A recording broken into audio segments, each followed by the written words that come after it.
ever since. Once they was allowed to kill this man this way, they've been killing us ever since, the exact same way. They've been coming in our houses in the middle of the night, murdering us. They have murdered Chairman Fred Hampton. Action! Here comes the cameraman.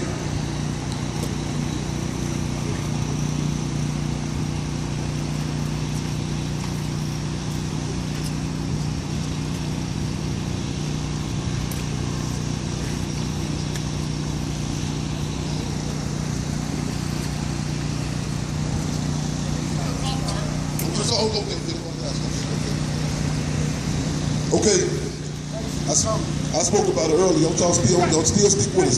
Y'all still, we can walk through it on the same time. Still hearing us.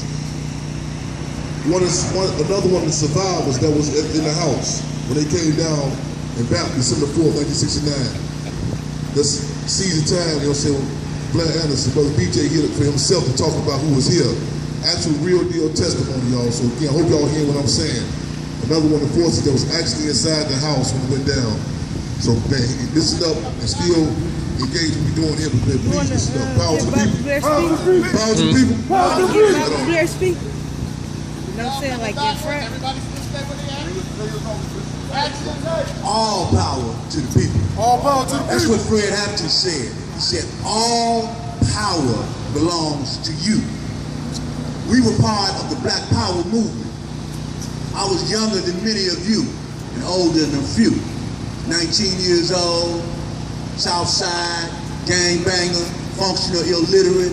The brother and the Panthers took me off the streets, taught me to read, to write, to understand international political rhetoric, theory, and hypotheses.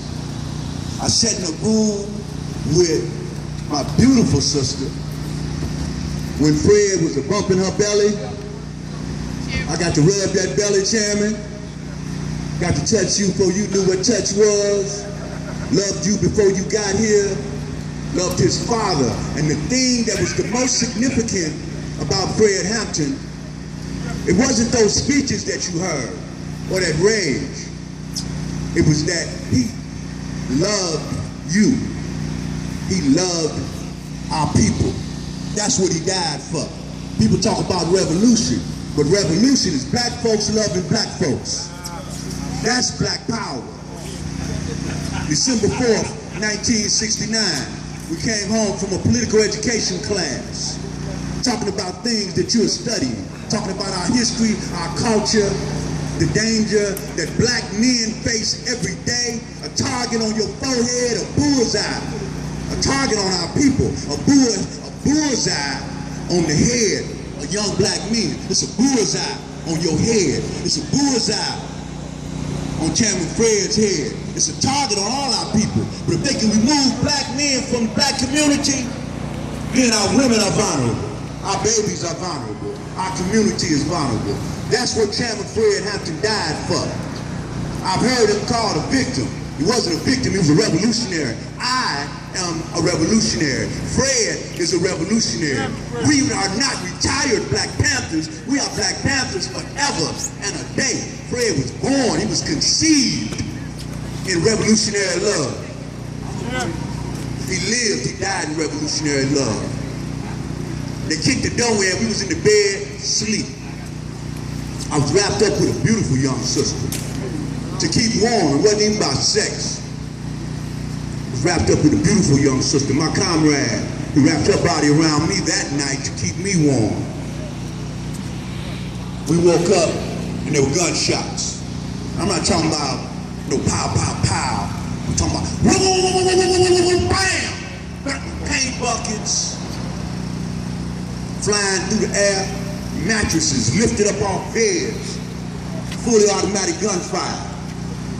This is what they think about black men and black babies who put their lives on the line in defense of our people. And for Fred and me and Deborah and others, those bullets have never stopped reverberating in our lives because they're reverberating in your lives. Every murder is the murder of another Fred Hampton. Every murder is the murder of another U.P. Newton. Every murder is the murder of another Mark Clark, captain of the Black Panther Party. Every time we ignore the battle that we are engrossed in, we murder the next black man, woman, child.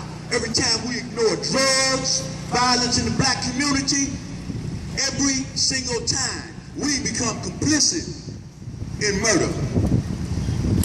Every time. Every single time. Think about what I'm saying. They didn't give me a time thing, and I'm not here to do a long speech.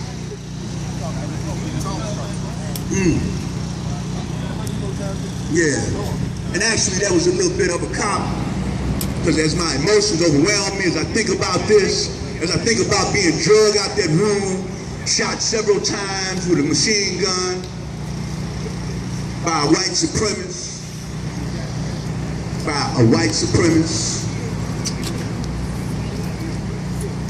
thrown into a pile of bodies in the kitchen, as I could hear Deborah whimpering, covering her baby, yet unborn.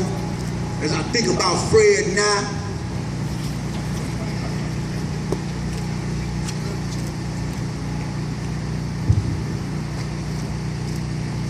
I don't know if y'all can understand, but it reverberated through my life to such an extent where I spent 36 years in prison, not for crimes against people on no street.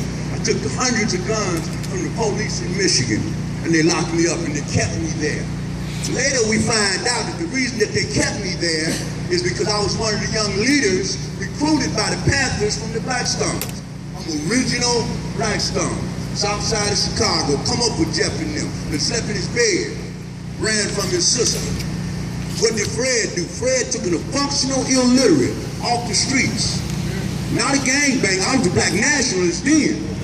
The Disciples, the Gangsters, the Bloods, all of these were black nationalist organizations that came from the movement of our people. Took us, educated us, made it clear that this struggle for the human rights of our people, this revolutionary struggle, is worth dying about. I said I've done 36 years in prison. Rulers' wounds, persecution, chased by the feds all over the country. My brother asked me a couple days ago, he said, brother, we were at an engagement. He said, was it worth it? And I looked at him, as I look at you right now, and I said, hell yeah. Hell yeah. Hell yeah. I would do it all again to end up right here, right now, saying to you, all power to the people. You have a human right.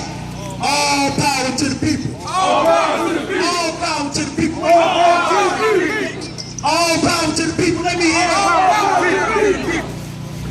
We turn this over to Fred. Perhaps if you'll have me back, you'll speak a little bit more. Yeah. I'm sorry, but as you know, you heard him check everybody else. Yeah, but you heard him check everybody else. He didn't check me. But he knows that I respect him as Chairman Fred. But we deeper than just comrades, deeper than that. Our love is family love. Peace, my boy. Legislative appreciation, y'all. They're going to bring their testimony. Excuse me, y'all. I've been